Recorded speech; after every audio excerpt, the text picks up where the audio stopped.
Hi ಎಲ್ಲರಿಗೂ ನಮಸ್ತೆ. ನೀವು ನೋಡ್ತಾ ಇದ್ದೀರಾ ರತ್ನಂ ಯೂಟ್ಯೂಬ್ ಚಾನಲ್. ನಾನಿವತ್ತು ಗೋಬಿ ಮಂಚೂರಿ ಮಾಡೋದು ಹೇಗೆ ಅಂತ ತೋರಿಸ್ತಾ ಇದ್ದೀನಿ. ತುಂಬ ಟೇಸ್ಟಿಯಾಗಿರುವಂಥದ್ದು ಹಾಗೆ ಜ್ಯೂಸಿ ಆಗಿರುವಂಥ ಗೋಬಿ ಮಂಚೂರಿಯನ್ನು ತೋರಿಸ್ತಾ ಇದ್ದೀನಿ. ನೋಡೋಣ ಬನ್ನಿ ಪೂರ್ತಿಯಾಗಿ. ನಾವಿಲ್ಲಿ ಕ್ಯಾಬೇಜನ್ನು ಚಿಕ್ಕದಾಗಿ ಕಟ್ ಮಾಡಿ ಇಟ್ಕೊಂಡಿದ್ದೀವಿ. ನೋಡ್ತಾ ಇದ್ದೀರಲ್ಲ ಎಷ್ಟು ಚಿಕ್ಕದಾಗಿ ಅಂತ ಹೇಳಿ. ನೋಡಿ ಎಷ್ಟು ಚಿಕ್ಕದಾಗಿ ಕಟ್ ಮಾಡಿ ಇಟ್ಕೊಂಡಿದ್ದೀವಿ ನೋಡಿ. ಎಷ್ಟು ಚಿಕ್ಕದಾಗುತ್ತೋ ಅಷ್ಟು ಚಿಕ್ಕದು ಕಟ್ ಮಾಡಿಕೊಂಡ್ರೆ ತುಂಬ ಒಳ್ಳೆಯದು. ಹಾಗೆ ಇಲ್ಲಿ ನಾವು 1 ಕಪ್ ಮೈದಾ ಹಿಟ್ಟನ್ನು ತಗೊಂಡಿದ್ದೀವಿ. ಮತ್ತು ಕಲಿಸುವಾಗ ಒಂದೇ ಬಾರಿ ಹಾಕೊಳ್ಳೋಕೆ ಹೋಗಬೇಡಿ, ಸ್ವಲ್ಪವೇ ನೋಡ್ಕೊಂಡು ಕಲಿಸ್ಕೊಂಡ್ರೆ ಆಯಿತು. ಹಾಗೆ 1 ಕಪ್ಪಷ್ಟು ಕಾರ್ನ್ಫ್ಲೋರನ್ನು ತಗೊಂಡಿದ್ದೀವಿ. 1 ಕಪ್ ಅಂದರೆ ಪೂರ್ತಿಯಾಗಿ 1 ಕಪ್ ಅಲ್ಲ, ಸ್ವಲ್ಪ ಕಡಿಮೆಯಲ್ಲೇ ತಗೊಂಡಿದ್ದೀವಿ. ನೋಡ್ಕೊಂಡು ಹಾಕ್ಕೊಂಡ್ರೆ ಆಯ್ತು ಅಷ್ಟೇ. ನೋಡ್ತಾ ಇದ್ದೀರಲ್ಲ, ಸ್ವಲ್ಪವೇ ಹಾಕ್ಕೊಂಡು ಚೆನ್ನಾಗಿ ಕಲಿಸ್ಕೊಳ್ಬೇಕು. ಹಾಗೆ ಜೊತೆಗೆ ಸ್ವಲ್ಪ ಉಪ್ಪನ್ನು ಹಾಕ್ಕೊಳ್ಬೇಕು ರುಚಿಗೆ.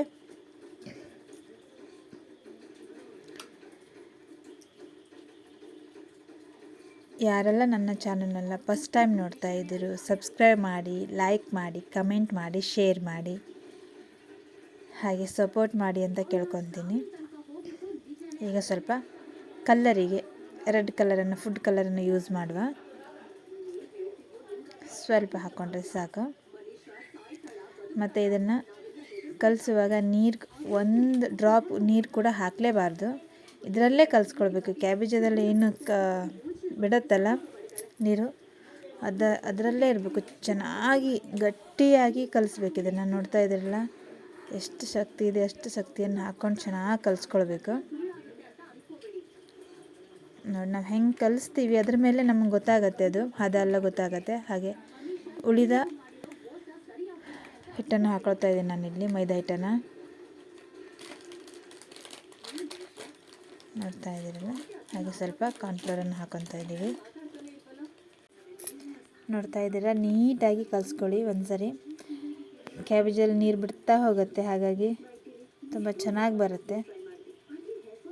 ನೋಡಿ, ಎಷ್ಟು ಸಾಧ್ಯನೋ ಅಷ್ಟು ಚೆನ್ನಾಗಿ ಕಲಿಸ್ಕೊಳ್ಳಿ. ನೋಡ್ತಾ ಇದ್ದೀರಾ, ಇದೊಂದು ಹದಕ್ಕೆ ಬಂದಿದೆ. ಈಗ ನೋಡಿ,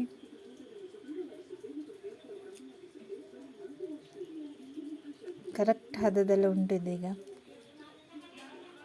ನೋಡಿ, ಈಗ ತೋರಿಸ್ತೀವಿ.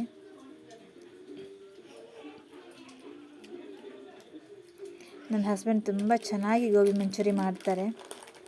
ತುಂಬ ಚೆನ್ನಾಗಿ ಅಂದರೆ ತುಂಬ ರುಚಿಯಾಗಿ ಮಾಡ್ತಾರೆ ಅವರು. ತುಂಬ ಖುಷಿಯಾಗತ್ತೆ ತಿನ್ನಲಿಕ್ಕೆ ಕೂಡ. ನೋಡ್ತಾ ಇದ್ದೀರಲ್ಲ, ಈಗ ಅದು ಕರೆಕ್ಟ್ ಇದೆ ನೋಡಿ, ಈ ಥರ ಆಗಬೇಕು. ನಿಮಗೂ ಕಲಿಸುವಾಗ ಗೊತ್ತಾಗತ್ತದು. ಹಾಗೆ ನಾವಿಲ್ಲಿ ಒಂದು ಪಾತ್ರೆ ತಗೊಂಡಿದ್ದೀನಿ. ಹಾಗೆ ಸ್ವಲ್ಪ ಎಣ್ಣೆನ ಹಾಕ್ಕೊಳ್ತಾ ಇದ್ದೀವಿ. ಗೋಬಿ ಮಂಚೂರಿ ಮಾಡ್ಕೊಳ್ಳೋಕೆ ಮುಂಚೆ ಮಸಾಲ ಮಾಡಿಟ್ಕೊಳ್ಬೇಕಲ್ಲ, ಹಾಗಾಗಿ ಗ್ರೇವಿ ಥರ. ಈಗ ಸ್ವಲ್ಪ ಹಸಿಮೆಣಸನ್ನು ಚಿಕ್ಕದಾಗಿ ಕಟ್ ಮಾಡಿ ಇಟ್ಕೊಂಡಿರೋ ಹಸಿಮೆಣಸನ್ನು ಹಾಕ್ತಾ ಇದ್ದಾರೆ. ಹಾಗೆ ಶುಂಠಿ, ಸಣ್ಣದಾಗಿ ಹೆಚ್ಚಿರುವಂಥ ಶುಂಠಿ, ಹಾಗೆ ಬೆಳ್ಳುಳ್ಳಿ. ನೋಡ್ತಾ ಇದ್ದೀವಿ, 3 ಚೆನ್ನಾಗಿ ಫ್ರೈ ಆಗಬೇಕು.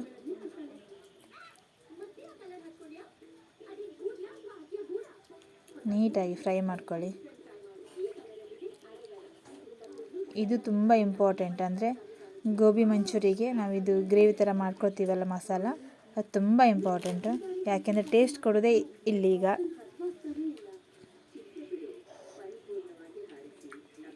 ಇವು ಎಷ್ಟು ನೀಟಾಗಿ ಫ್ರೈ ಆಗುತ್ತೋ ಅಷ್ಟು ಚೆನ್ನಾಗಿ ಆಗುತ್ತೆ.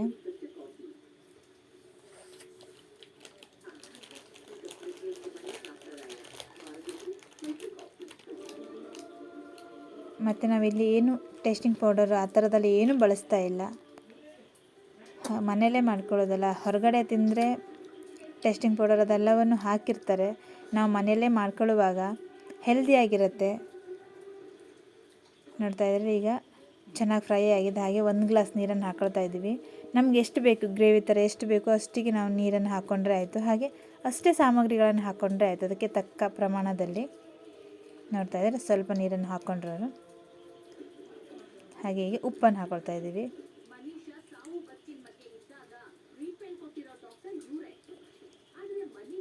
ಸ್ವಲ್ಪ ಕಸ್ತೂರಿ ಮೇಥಿ ಫ್ಲೇವರಿಗೋಸ್ಕರ.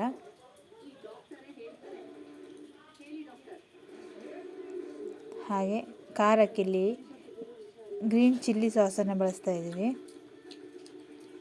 ಸ್ವಲ್ಪ ಅಂದಾಜು ಅಂತ ಅಂದರೆ ಒಂದು 3ರಿಂದ 4 ಸ್ಪೂನ್ ಇರ್ಬೋದು, ಟೇಬಲ್ ಸ್ಪೂನು.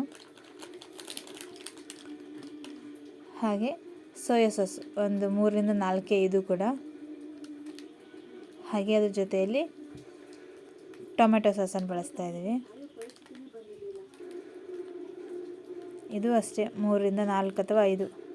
ನಮಗೆ ಇದು ಟೇಸ್ಟಿಗೆ ಅಂದರೆ ಸ್ವೀಟ್ ಕೊಡಲಿಕ್ಕೋಸ್ಕರ ಬಳಸ್ತೀವಲ್ಲ, ನಮ್ಗೆ ಬೇಕಾದರೆ ನೋಡಿಬಿಟ್ಟು ಹಾಕ್ಕೊಳ್ಬೋದು, ಟೇಸ್ಟ್ ನೋಡಿಬಿಟ್ಟು ಹಾಕ್ಕೊಳ್ಬೋದು.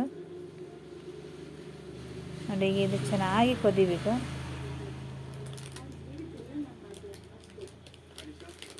ನೋಡ್ತಾ ಇದ್ದೀವಿ, ನೀಟಾಗಿ ಕುದಿಬೇಕು. ಕುದೀತಾ ಇರುವಾಗ ಇಲ್ಲಿ ಒಂದು 3 ಟೇಬಲ್ ಸ್ಪೂನಲ್ಲಿ ಕಾರ್ನ್ಫ್ಲೋರ್ ತಗೊಂಡು ಅದಕ್ಕೆ ರೆಡ್ ಕಲರನ್ನು ಒಂಚೂರು ಹಾಕ್ಕೊಂಡು ಮಿಕ್ಸ್ ಮಾಡಿ ಕರ್ಡಿಟ್ಕೊಂಡಿದ್ದೀವಿ. ಅದನ್ನೀಗ ಹಾಕ್ತಾಯಿದ್ದೀವಿ. ನೋಡ್ತಾ ಇದ್ದೀರಲ್ಲ, ಇದೇ ತಿಕ್ನೆಸ್ ತುಂಬ ಚೆನ್ನಾಗಿ ಕೊಡುತ್ತೆ, ಅಂದರೆ ಸ್ವಲ್ಪ ಗಟ್ಟಿ ಆಗುತ್ತೆ ಇದು. ಇದು ಎಷ್ಟು ಕುದೀತಾ ಇರುತ್ತಲ್ಲ ಅಷ್ಟು ಗಟ್ಟಿ ಆಗ್ತಾ ಹೋಗುತ್ತೆ. ಹಾಗಾಗಿ ಚೆನ್ನಾಗಿ ಬರುತ್ತೆ. ಈಗ ಒಂದ್ಸರಿ ನೀವು ಬೇಕಾದರೆ ಟೇಸ್ಟ್ ನೋಡ್ಬೋದು, ಅಂದರೆ ಉಪ್ಪು ಅಥವಾ ಖಾರ ಬೇಕೋ ಅಥವಾ ಸ್ವೀಟ್ ಬೇಕು ಅಂತ ಹೇಳಿದ್ರೆ. ನಾವಿಲ್ಲಿ ಸ್ವೀಟಿಗೋಸ್ಕರ ಏನೂ ಹಾಕ್ತಾ ಇಲ್ಲ. ನೀವು ಬೇಕಾದರೆ ಸಕ್ಕರೆನ ಸ್ವಲ್ಪ ಹಾಕ್ಕೊಳ್ಬೋದು, ತೊಂದರೆ ಇಲ್ಲ. ಇಲ್ಲಿ ನಾವು ಟೊಮೆಟೊ ಸಾಸನ್ನು ಹಾಕಿರ್ತೀವಲ್ಲ, ಅದ್ರ ಜೊತೆಗೆ ಸ್ವೀಟ್ ಇರುತ್ತೆ ಹೇಳಿ ಹಾಕ್ತಾ ಇಲ್ಲ, ಸ್ವಲ್ಪ ಖಾರನೇ ಇರಲಿ ಹೇಳಿ. ಸ್ವೀಟ್ ಇಷ್ಟಪಡೋರು ಸ್ವಲ್ಪ ಸಕ್ಕರೆನೇ ಆ್ಯಡ್ ಮಾಡ್ಕೊಂಡ್ರೆ ಆಯಿತು. ಆದಷ್ಟು ಟೇಸ್ಟಿಂಗ್ ಪೌಡರನ್ನು ಬಳಸ್ಲಿಕ್ಕೆ ಹೋಗಬೇಡಿ. ನೋಡ್ತಾ ಇದ್ರಲ್ಲ, ಚೆನ್ನಾಗಿ ಕುದಿ ಬರ್ತಾಯಿದೆ. ನಿಮ್ಗೆ ಗೊತ್ತಾಗ್ತಾ ಇರ್ಬೋದು ಮುಂಚೆಗಿಂತನೂ ಈಗ ಎಷ್ಟು ಚೆನ್ನಾಗಿ ತಿಕ್ಕಾಗಿ ಎಷ್ಟು ದಪ್ಪ ಬಂದಿದೆ ಅಂತ ಹೇಳಿ. ನೋಡ್ತಾ ಇದ್ದೀರಲ್ಲ, ಈಗ ಆಲ್ಮೋಸ್ಟ್ ಆಗಿದೆ. ಇದು ಆಫ್ ಮಾಡಿ ಇಡುವ. ಹಾಗೆ ಈಗ ನಾವು ಎಣ್ಣೆಯಲ್ಲಿ ಗೋಬಿಯನ್ನು ಕರ್ಕೊಳ್ವ ಒಂದ್ಸರಿ. ನೋಡಿ, ಚಿಕ್ಕ ಚಿಕ್ಕ ಉಂಡೆಗಳನ್ನಾಗಿ ಬಿಟ್ಕೊಳ್ವ. ಮತ್ತೊಮ್ಮೆ ಹೇಳ್ತಾ ಇದ್ದೀನಿ, ಎಣ್ಣೆ ಕೆಲಸ ಮಾಡುವಾಗ ಸ್ವಲ್ಪ ಹುಷಾರಿಂದ ಮಾಡಿ, ತುಂಬ ಚೆನ್ನಾಗಿರುತ್ತೆ. ನೋಡ್ತಾ ಇದ್ದೀರಲ್ಲ, ಇದಾಗಿದೆ. ಈಗ